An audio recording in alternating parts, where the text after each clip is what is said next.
तो यहाँ आप चलकर क्यों आए हो? मैं इन दोनों तीनों चीजों का आपको जवाब देना चाहता हूँ। भाइयों और बहनों, ये बहुजन समाज पार्टी है। इसका मतलब है सब बहुजनों की पार्टी। हमारे साथ मुकेश राजपूत लोधी समाज से है, राकेश बाबू बघेल समाज से है, मैं शब्बीर अब्बास मुस्लिम समाज से हूँ, हमारे वर्मा जी निषाद समाज से है, हमारे यहाँ यादव समाज के भी लोग लड़ रहे हैं, हमारे यहाँ ब्राह्मण समाज के भी लोग लड़ रहे हैं। एक ये गुलदस्ता है बहुजन समाज पार्टी, और वो गुलदस्ता जैसे कि एक बाग होता है, बाग में हर तरीके का फूल खिलना चाहिए, चाहे वो चमेली का हो, कमल का हो, बेला का हो। जब तक सारे फूल नहीं होंगे बाग के अंदर तो वो बाग नहीं कहलाता। इसी तरीके से ये बहुजन समाज पार्टी है, एक बाग है। ये बाग लोग एक फूल खिलाना चाहते हैं इस देश के अंदर, एक फूल खिलाना चाहते हैं कि एक ही फूल खिलेगा भैया और बाकी के फूल नहीं खिलेंगे। तो बताओ क्या वो चमन कहलाएगा? चमन तो वही कहलाएगा जिसमें सारे फूल खिलेंगे। सारे फूलों से आशा है कि हिंदू मुस्लिम सिख ईसाई और जितने भी हैं सब भाई भाई सब खिलेंगे, तो बहुजन समाज पार्टी खिलेगी और ये पूरा चमन खिलेगा।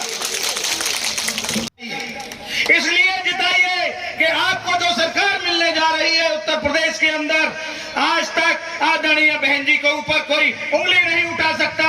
आज तक कोई ये नहीं कह सकता है कि उनके कार्यकाल में कोई भ्रष्टाचार हुआ हो, उनके कार्यकाल में किसी गरीब आदमी के साथ कोई अत्याचार हुआ हो। इन लोगों ने जो सरकार बनाई वो चंद लोगों की सरकार बना के उत्पीड़न का किया है, हमारी जनता का, हमारे प्रदेश को पीछे ढकेल दिया है।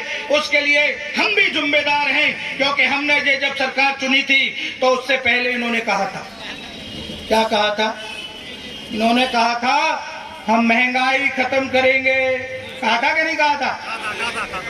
इन्होंने कहा था हम भ्रष्टाचार खत्म करेंगे। कहा था नहीं कहा था? कहा था।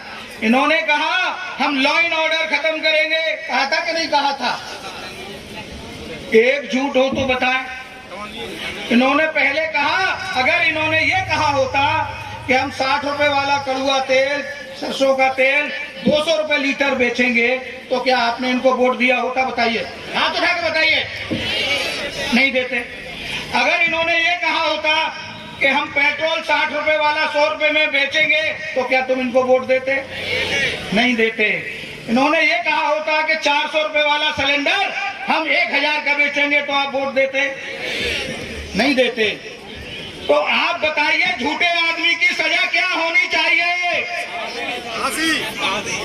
झूठा जो है राजा अगर झूठ बोले, हमें आया 5 साल के बाद, 5 साल पहले जो आपने अपना वोट खराब किया था उसकी कीमत वसूल करने का अगर समय है तो अब ये है। और वो आपका वोट जो कि कितना कीमती है, इसकी वैल्यू शायद मैं आपको बता दूं कि आपका वोट कितना कीमती है। आपके वोट से राजा बनेगा, राजा। आपके वोट से कौन बनेगा? और जिस वोट से राजा बनता हो, बताइए कोई उसकी कीमत हो सकती है? तो पहले आपने जो राजा बनाया था उसको मंदिर आपको भेजना पड़ेगा। उसका काम गद्दी संभालना नहीं है, उसको मंदिर भेजो। आदरणीय बहन जी को इसकी कमान दे दो प्रदेश की, और फिर देखिए कि किस पथ पर ये चलेगा हमारा प्रदेश।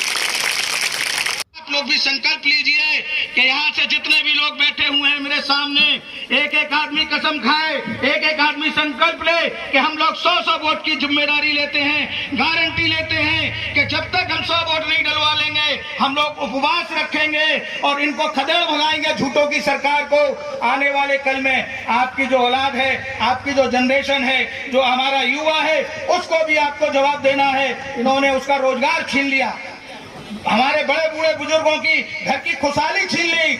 आप बताइए कि आज जब से ये सरकार आई है, जब से नफरत की बात के अलावा कभी किसी के चेहरे पे खुशी देखी हो? आप मुझे बता दीजिए।